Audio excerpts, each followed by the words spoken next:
Break के बाद आपके सामने हाजिर हैं और सीमा जिया साहिबा पीटीआई से हमारे साथ मौजूद हैं। इनसे बात हो रही थी। सीमा जिया साहिबा, पंजाब की सूरत हाल बड़ी क्रिटिकल है। इसका कुछ ऐसा महसूस होता है कि आधे पंजाब पे तो हमजा शहबाज शरीफ हैं और आधे पंजाब बिल्कुल इस वक्त किसी के भी अख्तियार में नहीं है। तो आगे भी ये जो कहा जा रहा है कि 18 सीटें नून लीग के पास कंफर्म है, तो इतनी श्योरिटी क्यों है नून लीग को कि पीटीआई नहीं आएगी? क्योंकि पंजाब में इलेक्शंस बहुत इंपॉर्टेंट होते हैं, लेकिन साथ ही साथ उनकी श्योरिटी भी बड़ी मायने खैस है इस वक्त। देखिए जी, इस वक्त ये गुल्लू बट की सियासत कर रहे हैं पंजाब में, तो मैं तो नहीं कह सकती कि ये लोग, जाहिर है इनको अपना कुछ ना कुछ तो बोलना है कि हमारी ये सीटें पक्की है और ये जाहिर है बोल रहे होंगे, मगर रियलिटी ऑन द ग्राउंड नहीं है। रियलिटी ऑन द ग्राउंड पूरे पाकिस्तान में बहुत डिफरेंट है, जो कि ये लोग नहीं समझ पा रहे, बिकॉज इन्होंने तो अपना बयानिया देना है। ज़िमनी इंतखाबात की अगर जो आप बात कर रही हैं, वहां मुझे नहीं लगता जब तक ये अपने साथ हर एक को नहीं मिला लेंगे, जो इन पे सर पे हाथ जिन्होंने इनके ऊपर रखा हुआ है उनको भी मिला लेंगे।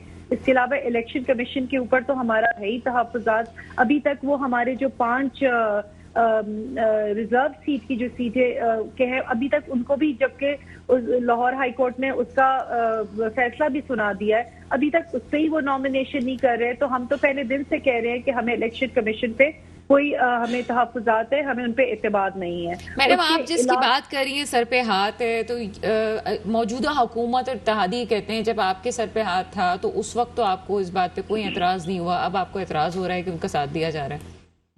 हम तो कह रहे हैं कि किसी का भी बिल्कुल साफ और शफाफ किसी को भी साथ नहीं देना चाहिए। बिल्कुल जिनका जो काम है वो उनको वही काम करना चाहिए। इस सियासत में, जमहूरियत में सियासतदानों को ही आना चाहिए।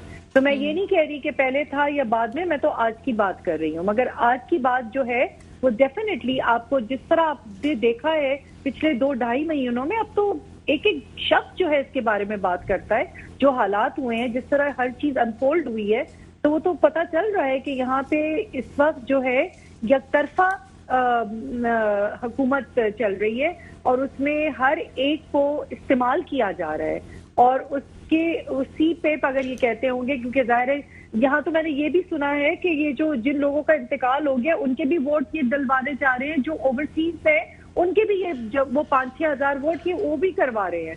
तो आपको ऐसा लगता है कि इंतखाबात से पहले नताइज तैयार हो चुके हैं? आप ये कहना चाहती हैं? नहीं, ये अपनी तौर पे जितने भी नताइज तैयार कर लें, मगर इंशाल्लाह तहरीके इंसाफ का एक कारकुन भरपूर मुकाबला करेगा और इनको मुंह की खानी पड़ेगी। इंशाल्लाह इनको इतनी बुरी शिकस्त होगी कि ये दोबारा आ नहीं सकेंगे। मैडम, एक आखिरी बात का जवाब दें, फिर मैं दूसरे गेस्ट की तरफ जाऊंगी। कराची में क्या आपको लगता है कि बलदियाती इंतखाबात में पीटीआई की क्या सूरत हाल रहेगी? मेरा ख्याल में हमारी बहुत अच्छी पोजीशन है, अल्हम्दुलिल्लाह। हमें इतना, आप देखें हमने कितने यहाँ पे जलसे किए हैं, कितने यहाँ पे हमने प्रोसेशंस निकाले हैं, हमें इतना ओवरवेलमिंग रिस्पांस लोगों से मिल रहा है। हर एक जो है हमें सपोर्ट कर रहा है। मैं बल्कि आपसे कहूँ कि अभी लास्ट जो हुआ था डॉल्मन मिलेनियम मॉल पे, मेरे कितने जानने वाले दुबई से और वो यूएई से और 1-2 डॉक्टर्स जो है लंदन से आए हैं उसमें पार्टिसिपेट। लेकिन इस दफा तो ये लड़ाई अभी हमें नजर आ रही है कि पीपल्स पार्टी का मेयर होगा या एमक्यूएम का होगा, लेकिन साथ ही साथ जिस तरह से आप दावा कर रही हैं और आप पहले भी बरकस ने दावा किया कि पीटीआई जो है वो बहुत बड़ी मेजोरिटी से कराची में आएगी, तो आपको लगता है कि पीटीआई को कामयाबी होगी? मैं कराची और हैदराबाद अभी जो नेक्स्ट फेज है इंशाल्लाह उसमें तो हमें जबरदस्त कामयाबी होगी और इंशाल्लाह आप देखिएगा कि हमारे लोग हर सीट पे जो है ना बहुत अच्छी भारी अक्सरियत के साथ जीतेंगे। अगर इन्होंने कोई जो जिस तरह ये बाकी सिंध में इन्होंने इलेक्शंस कराए हैं ना, वो सबके पास है। मेरे कहने से क्या, आपने देखे होंगे हर एक सोशल मीडिया पे वो जिस तरह ठप्पे लग रहे हैं, जिस तरह डंडे बरस रहे हैं, जिस तरह पोलिंग एजेंट्स को अगवा कर लिया गया है, जिस तरह उनमें आपस में जैसे लगता था कि वो कच्चे के डाकुओं का मुकाबला चल रहा है। तो अगर उस तरह की तो ये कराची में नहीं कर सकेंगे, ना हैदराबाद में कर सकेंगे। अब अगर इन्होंने धांधली की तैयारी की हुई है, मुकाबला तो हम करेंगे, तो उस पर मैं कुछ नहीं कह सकती, मगर इंशाल्लाह पल्ला तहरीके इंसाफ से ही भारी होगा। ठीक है, सीमा साथ रहिएगा। हमारे फारूक अली खान साहब की तरफ चलते हैं। जी फारूक, क्या समझते हैं? अभी सीमा ने जैसे कहा कि मौजूदा हुकूमत किसी काम के लिए नहीं आई है, इन्होंने केसेस 3 इनके टारगेट थे, वो उन्होंने टारगेट पूरे किए, दैट्स इट। आवाम को रिलीफ देने का कोई टारगेट नहीं है, हर एक को इस्तेमाल किया जा रहा है। और वही सर पे हाथ रखने की बात की है कि जब तक आप उनका साथ आपके साथ है तो आप लोग कामयाब हो रहे हैं। देखिए वो तो इनको भी पता था कि जब ये आए थे तो इन्होंने किस तरह के काम किए थे, और ये जो जितने जो बिल्स की बात कर रही हैं, नैब का हो गया और जो ओवरसीज़ पाकिस्तानी का बिल है, तो इनकी एक्सरसाइज कोई 2-2.5 साल से चल रही थी उसके ऊपर। जो ईवीएम मशीन थी, बिल्कुल हाँ, उसके ऊपर इनकी प्रैक्टिस चल रही थी और खूब इनके जो है ना तजर्बात हो रहे थे उसके ऊपर।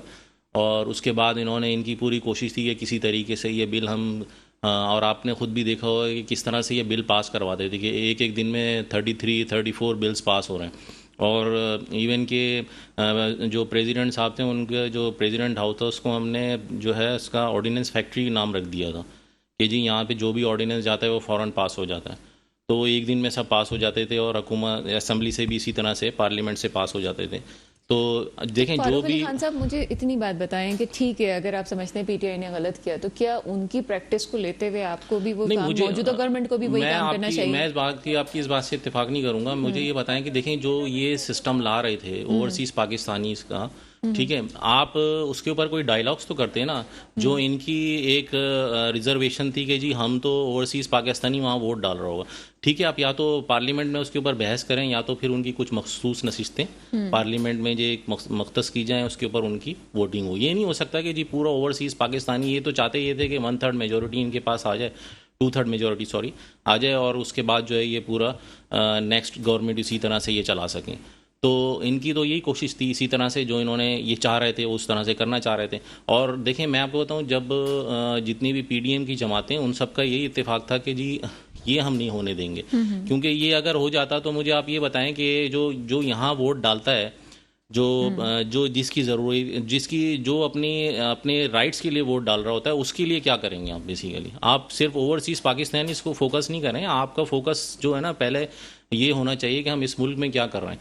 जब जिनकी गवर्नमेंट आई थी तो इन्होंने जो प्लानिंग्स थी वो यही थी कि जी हम आएंगे और यहाँ के लोगों में काम करेंगे, लेकिन इनका सिनेरियो जो है ना फ़ौरन चेंज हुआ था और इनकी डायरेक्शन ओवरसीज़ पाकिस्तानी की तरफ हो गई थी, क्योंकि उनका ज़्यादा कंट्रीब्यूशन था इनके साथ, आपने देखा ही था। और सर, वो इनके साथ नहीं, पाकिस्तान की इकोनॉमी के साथ भी था। देखें पाकिस्तान की इकोनॉमी के साथ तो होगा, क्योंकि जो भी यहाँ से कोई भी बाहर जॉब करने जाता है तो वो ओवरसीज़ पाकिस्तानी हो जाता है, और यहाँ पे बाकायदा एक गवर्नमेंट ऑफ पाकिस्तान का एक डिपार्टमेंट है जो प्रोटेक्टिव होता है, और वहाँ से उसके ऊपर स्टैंप लगती है, पासपोर्ट है, पूरा इंदराज होता है उसका। तो वो तो आप वैसे ही ओवरसीज़ पाकिस्तानी हो जाते हैं। अब आप भले किसी जॉब के लिए जा रहे हैं या कोई बिजनेस करने जा रहे हैं तो आप ओवरसीज़ पाकिस्तानी हो गए, लेकिन ये इसमें उसका कंट्रीब्यूशन ज़ाहिर है, उसकी फैमिली तो यहाँ है ना, वो अपनी अगर पूरी फैमिली तो नहीं सेटल डाउन कर रहा है वहाँ पे। तो अब जो इनका जो मोटिव था वो यही था कि जी जो फैमिली यहाँ से जा रही हैं या वो उनको जो भी, आप ये देखेंगे जो पीटीआई की जब हुकूमत आई थी तो इसमें ज़्यादातर ओवरसीज़ पाकिस्तानियों की फंडिंग थी, जो इलेक्शन कमीशन में अभी केस भी चल रहा है फॉरेन फंडिंग केस का। तो मुझे ये बताएं कि किसी और पार्टी के खिलाफ वो केस क्यों नहीं खुला, और उसके बाद उसके ऊपर क्यों इतनी पेशरफ्त नहीं हुई, इनका जो केस है उसके ऊपर क्यों इतनी तेजी से काम हो रहा है। और सबसे इंपॉर्टेंट चीज़ ये कि देखें जो भी सर, तेजी से काम तो आप लोग करवाना चाह रहे हैं ना? नहीं, देखें जो आप ये तो 7 साल से पेंडिंग था केस, और आप देखें कि अगर 7 साल में भी फैसला नहीं हो रहा, और इन्हीं के जो पीटीआई के लोग हैं, जो साबिक लोग हैं पीटीआई के, जिन्होंने पीटीआई छोड़ी, जो इमरान खान साहब के साथ होते आज थे, आपके साथ हैं? नहीं हमारे साथ तो नहीं है, खैर वो न्यूट्रल हैं, लेकिन अभी सर, तक तो उन्होंने हमदर्दी कोई आपके पार्टी, साथ है? मैं नहीं समझता अब कि सब उनकी अच्छे हो गए हमदर्दी सर। हमारे साथ होगी। जो भी उनका मोटिव है वो क्लियर है सबके सामने कि वो क्या कर रहे हैं उनके साथ। और आप देखेंगे वो उनके बानी लोगों में से हैं जिन्होंने ये फॉरेन फंडिंग का केस टेक ओवर किया। तो ये खुद इनको सोचना चाहिए कि जो इनके लोग हैं वो इनके साथ सर, क्या कर रहे हैं। आपकी 2 दफा आपने पीडीएम का जिक्र किया, मैं उस तरफ जाना ही चाह रही थी, लेकिन आप ही से पूछना चाहूंगी, पीडीएम के सरबराही जो मौलाना फजलुर रहमान साहब भी खुल के जो है उनकी पार्टी सिंध में पीपल्स पार्टी के खिलाफ आ गई है, क्या कहते हैं इस पर? इसमें तो मैं आपको कुछ क्लिप्स भी चाहूँ तो मैं शेयर कर सकता हूँ, जिसमें पीटीआई के लोग भी शामिल हैं, और आपने देखी होंगी वो क्लिप्स, शायद फेसबुक पे भी हर जगह चल रही हैं कि जी जो यहाँ के इनके सदर हैं जमीयत उलमा इस्लाम के, उनके साथ लोगों ने पीटीआई को वो सपोर्ट कर रहे हैं। इनकी खुद अपनी एडजस्टमेंट हुई थी वो, या इनकी अपनी इंटरनल थी या क्या थी, वो पार्टी पॉलिसी थी या नहीं थी, मैं इस बात से कोई आपको मज़ीद इससे नहीं बता सकूंगा, लेकिन ये कि जो इनकी अपनी लॉजिक थी, आपने खुद देखा है, जो ये कहती हैं कि जी हमें जिस तरह से डंडे लग रहे थे, या आप देखेंगे पंजाब में क्या होता था, डस्का वाला सर उसको इलेक्शन छोड़ हुआ दें, था। मुझे इतना बताएं कि एक जगह तो एडजस्टमेंट हमने देखी, ये भी पाकिस्तान की सियासत है, बड़ी मज़े का खेज बात है कि पीटीआई की और इनकी एडजस्टमेंट हुई है, लेकिन पीपल्स पार्टी के खिलाफ होना ये एक सूरत हाल है, क्यों हुआ ऐसा? देखिए मैं आपको बताऊं, हम इलेक्शन की ना डायरेक्शंस हर तंजीम की डिफरेंट होती है। हर तंजीम ये नहीं होता कि जी हम कोई, देखें ज़मनी इंतखाबात में तो फिर भी आप जा सकते हैं कि जी ठीक है जी, मैं ज़ाहिर है आप ज़मनी इंतखाबात में चाहेंगे कि जी मैं अपना वोट बैंक ख़राब नहीं करूं, ठीक है जी हम इसको सपोर्ट कर लेते हैं। लेकिन जब कोई इलेक्शन हो रहा है, ज़ाहिर है जो बल्दियाती इलेक्शंस हो रहे हैं, ये उसकी फेज़ 1 dimension था, अलग ज़ाहिर है है। बिल्कुल डायरेक्शन उसकी डायमेंशंस बिल्कुल अलग हैं, और ये 5 साल के लिए हुए, 5 साल के बाद होने हैं। अब फेज़ 1 कंप्लीट हो गया, फेज़ 2 आ रहा है 24 जुलाई को जी। टोटल करा पूरे सिंध में 60 डिवीजन, अब तक 4 डिवीजन में हुए हैं, अब 3 डिवीजन्स के 24 जुलाई को जो है इंतखाबात होने, जिसमें कराची, हैदराबाद और भंबोर डिवीजन हैं, जिसमें ठट्टा भी आएगा और सजावल भी आएगा। तो अब इनका कहना ये था कि जी जो कराची और हैदराबाद है हमें बड़ी सपोर्ट है लोगों की, तो देखें वो तो आने वाला वक्त बताएगा आपको। जो इनकी कैंपेन चल रही है, हर पार्टी अपनी कैंपेन कर रही है सर मैं उसमें। आपसे सिटीज के नाम भी पूछूंगी और तफसील से बात करते हैं। सीमा हमारे साथ मौजूद है। सीमा, आपसे भी यही सवाल मैं पूछूंगी कि मौलाना फजलुर रहमान साहब की पार्टी की तरफ से पीपल्स पार्टी के खिलाफ एक मुखालफत सिंध में सामने आई, लेकिन आपकी ही एक सीट एडजस्टमेंट भी हमारे सामने आ रही है उनके साथ, तो क्या कोई राब्ते बहाल होना शुरू हो गए आप लोगों के? हालांकि शदीद इख्तलाफ रहा आपका पिछले दिनों। अच्छा, मैं इसका आपको जवाब देती हूँ, मगर उससे पहले मैं ये कहना चाह रही हूँ कि ये जो इतना कह रहे थे कि ओवरसीज पाकिस्तानियों के ऊपर क्यों हमारा फोकस है, मुझे ये बताइए कि, और इलेक्ट्रॉनिक वोटिंग मशीन, मुझे ये बताइए कि इलेक्ट्रॉनिक वोटिंग मशीन में बुराई क्या है?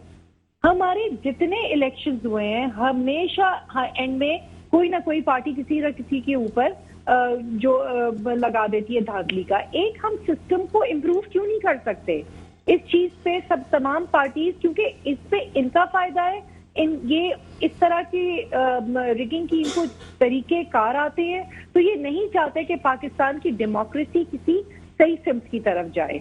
दूसरी बात ये कि आप मुझे बताइए, ओवरसीज पाकिस्तानी सारी दुनिया में जो और जहां भी वोटिंग होती है, वो दुनिया में अपने जिधर भी रहते हैं वो अपनी एम्बेसी में जाके वहां पे वोट करते हैं। अगर मैं या आप कल को किसी दूसरे मुल्क में चले जाते हैं तो क्या मेरा पाकिस्तान से नाता कट जाता है? क्या मेरा राइट नहीं है कि मैं एक्सप्रेस करूं कि इस मुल्क में क्या होना चाहिए?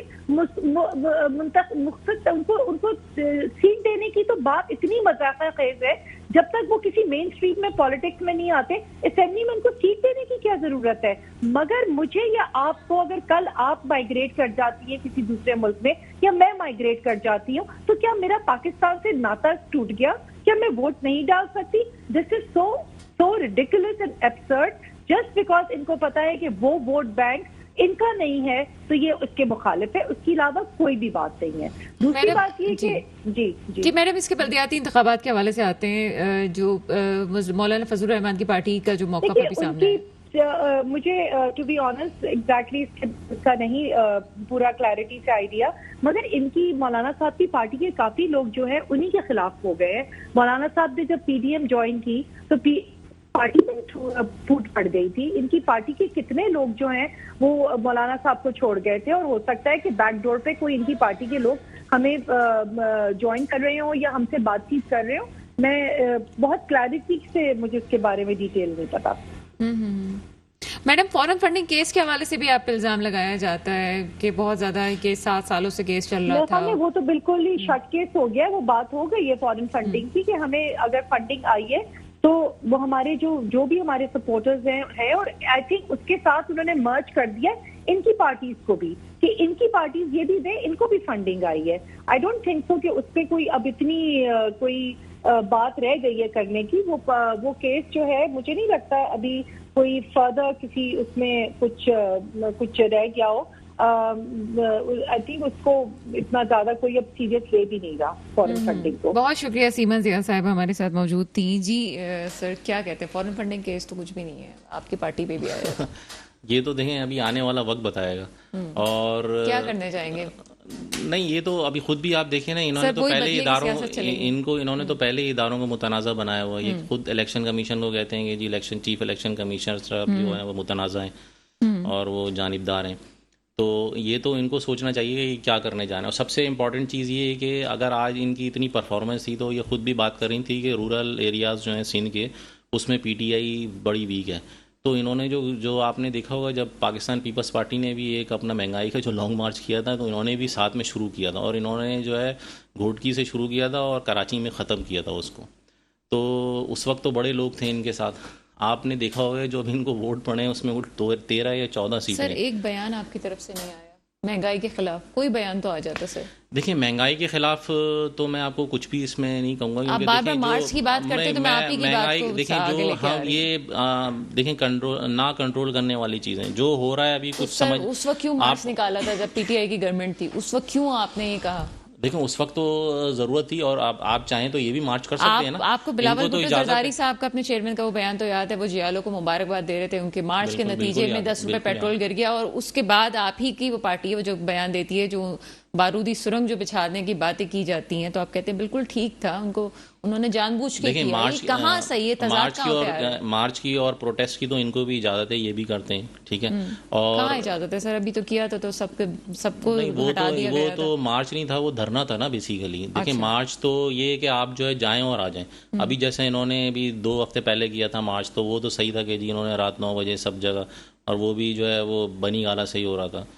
तो आप ये देखें कि जो मार्च है वो बेसिकली वो इसी तरह के होते हैं, या तो आप प्रोटेस्ट करें या एक शॉर्ट टाइम के लिए उसको सर मार्च आप करें। क्यों नहीं इस वक्त कुछ कर रहे हैं? आपकी पार्टी की तरफ से कोई बयान क्यों नहीं हो रहा? बिलावल भुट्टो जरदारी साहब इतने एक्टिव नजर आए। मैं स्ट्रेट अवे ये कहूँगा, क्योंकि देखें हम हैं इत्तेहादी, ठीक है, और जो चीज़ें हैं वो सारी कौम के सामने। आपके IMF का मुआहिदा भी देखा जो इन्होंने लास्ट गवर्नमेंट ने किया था, वो भी सब आपके सामने।